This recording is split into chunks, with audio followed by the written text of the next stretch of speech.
Bem-vindo à série Estudando a Bíblia. Nesse primeiro episódio começaremos com João.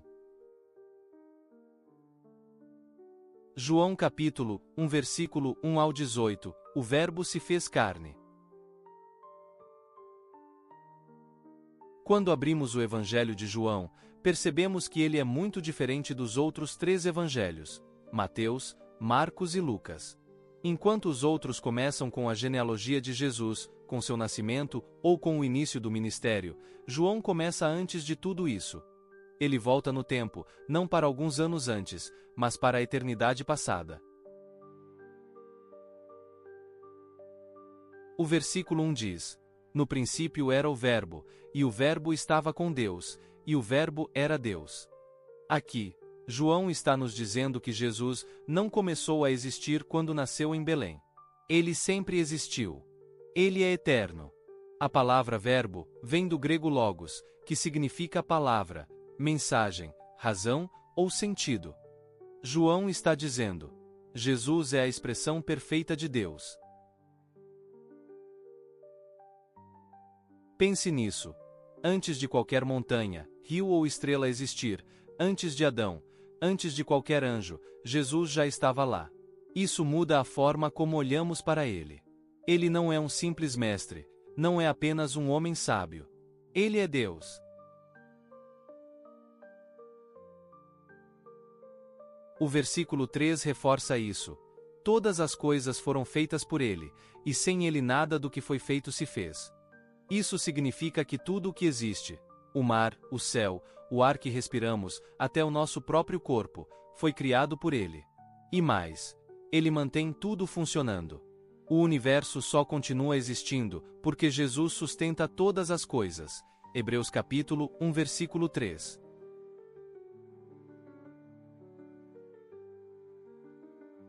E o versículo 4 diz: Nele estava a vida, e a vida era a luz dos homens.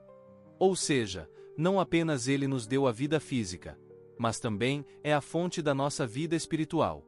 Sem ele, estamos vivos por fora, mas mortos por dentro. João continua no verso 5. A luz resplandece nas trevas, e as trevas não prevaleceram contra ela.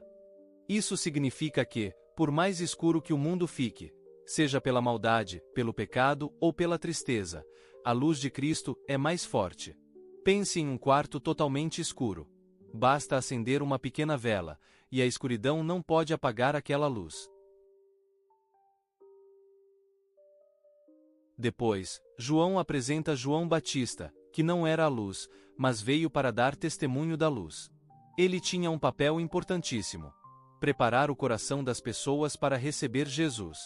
Aqui aprendemos que nem todos são chamados para ser a luz, no sentido de serem a salvação, mas todos nós podemos apontar para ela.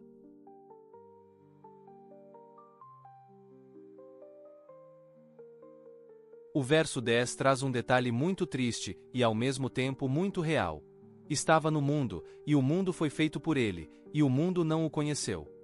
Imagine o Criador andando entre suas criaturas, e elas não reconhecendo quem ele é. Isso ainda acontece hoje. Muitas pessoas conhecem histórias sobre Jesus, mas não conhecem Jesus de verdade.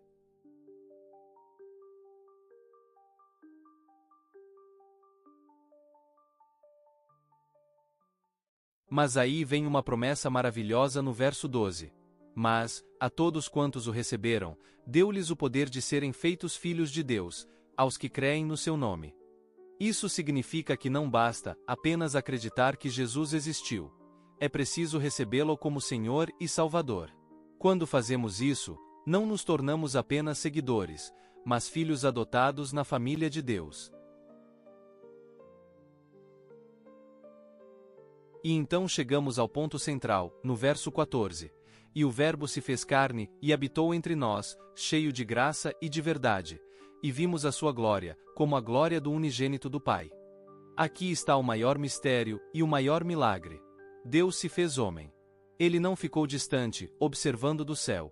Ele entrou na nossa história, sentiu fome, sede, dor, alegria. Viveu como um de nós.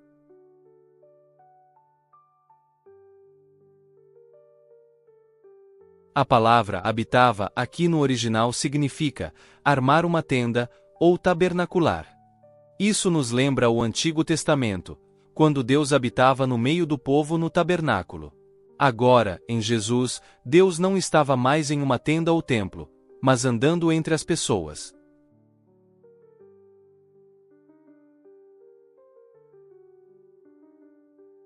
João termina essa parte lembrando que Moisés trouxe a lei, mas Jesus trouxe graça e verdade. A lei mostrava o que é certo, mas não nos dava força para cumprir. A graça, por meio de Cristo, nos dá perdão e poder para viver de forma diferente.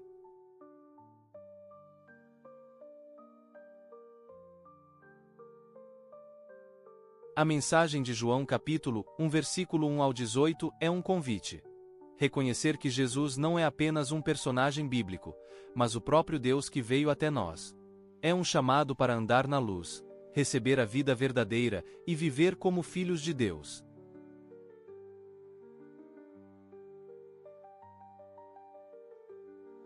Talvez você que está me ouvindo tenha caminhado até hoje conhecendo histórias sobre Jesus, mas nunca teve um encontro pessoal com Ele. Essa é a hora de abrir o coração e dizer: Senhor, eu quero te receber. Quero que a tua luz brilhe na minha vida.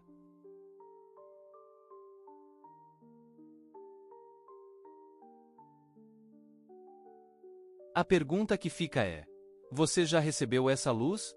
Se sim, nos conte aqui nos comentários, e que Deus continue iluminando o seu caminho. Amém.